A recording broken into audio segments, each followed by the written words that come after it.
More than 280,000 crimes went unrecorded last year, with the logging of antisocial behaviour particularly unacceptably low. Who's saying this? Well, the Police Inspectorate, a report by His Majesty's Inspectorate of Constabulary and Fire and Rescue Services, found that only 51.9%, so 52% of crimes classed as antisocial behaviour targeting a specific individual or group were actually recorded between 2021 and 2025, and many other crimes are not recorded as well. Well, let's talk about this with Roy Ramm. He's a former commander of Specialist Operations at New Scotland Yard. Morning to you, Roy. Good morning, Julia. Thank you for joining us. Now, I'm probably being incredibly naive here. I would have thought if I report a crime, whether it's, a murder or antisocial behaviour or shoplifting or whatever, that the police have to record that crime. Now, we know they often don't do anything about it. They don't bother investigating it. But don't they have to record it at least? Yeah, they do. I think, to be fair to the cops here, they've got better. The actual recording mechanism is by no means straightforward, and they're up from they're now recording nearly 95% of all crime, and that's up from 80% just a year ago. So they're moving in the right direction. Hold on a minute. 95% of reported crime. How does someone getting in touch with the police? I mean, often you have to do it. You can't go to a local police station. Now you have to do it online.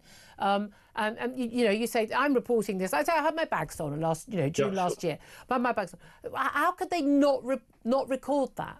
I think they are recording, but they're not getting it into the data system properly, and that's the worry, Julia, because chief officers and us, we all need to know exactly what the crime numbers are so that we can put resources in the right places. And this is really, really very significant, because, we're talking about vast numbers here. The number you quoted, 280,000 crimes. I think it's way more than that.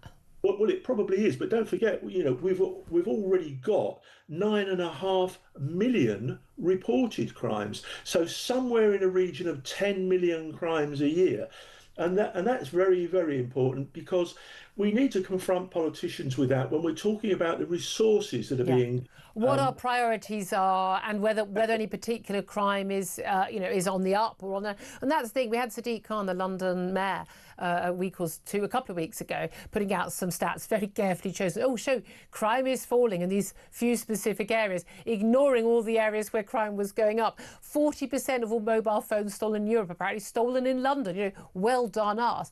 We're constantly told that crime surveys say that crime is on the downward slope, but it's certainly not what most people experience in their day-to-day lives. I don't think I know a single person who doesn't know someone who's had their phone, their bag stolen, attempted break-in, been assaulted, or anything like that. And yet we're told, no, we're less crime-ridden than we ever were. Well, I think that's a convenience for politicians who are worried about the cost of it, because if we look at population increase over the last 10 years, we've got nearly 4 million recorded people in the UK, probably more than that. So population's increased by 4 million, but police are still at 2003 levels. Yeah. And when we look at the complexity of crime, so for example, in the HMI's report, they cite the number of frauds, for example. And online, it's very difficult to police that. And it's very difficult to investigate. This is not, something that one constable can do in a few hours. These are very complicated issues. So the simple fact is there aren't enough resources being dedicated to crime investigation, particularly assaults against women and girls, and particularly against online fraud. But again, things like shoplifting, stuff that would be easy to solve, because you're talking to my local high street shop owners, they will say, we know the identities of the people, we've got them red-handed, we've got them in CCTV. If the police turn up, they don't bother arresting them. Even if they do, they'll get a slap on the wrist, nothing happens. And then you get more and more and more crime and more issues. But actually, you could kind of resolve the issue very quickly by those people being, I don't know, mad idea, crazy idea, put in prison. Well, I think the criminal justice system needs to evolve to have something like 24-hour courts in big cities like London, where somebody who's arrested faces justice the next morning and is dealt with quickly. What happens now is that someone's arrested, possibly, or cautioned in the street, but if they are arrested and taken to a police station, they're not likely to face a magistrate's court for months. Yeah. And and then over that time, some clever defence will be invented. Yeah. And we don't. And everyone loses interest, and the witness statements are then out of date. Or in the case of the man who allegedly stole my bag, just simply not turn up to court. For sure, but if you were there if you were held in custody, to appear the next morning, and also give police a chance to do some research into their background, it has to change, Julia. Yeah, it really, really does. Roy Ramm, thank you very much indeed for joining us.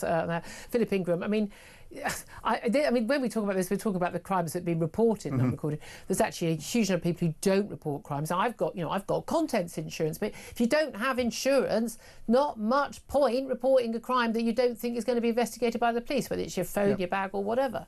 Yeah, and as Roy said, if the statistics aren't recorded properly, then the government can't allocate the right resources to the police so that they can increase. And the chief constables and chief officers don't understand where they need to put their priorities and everything else, so it all starts to fall apart. And one of the problems here is HMICFRS, Her Majesty's Inspector of Constabulary Fire and Rescue Services, are very good at producing some very comprehensive reports, but they've got no authority and following them up. And we had these police and crime commissioners who were supposed to be elected by the people who were supposed to sort of basically hold chief constables to account and make them follow follow priorities of the public. They never seem to actually do that. A few rare exceptions.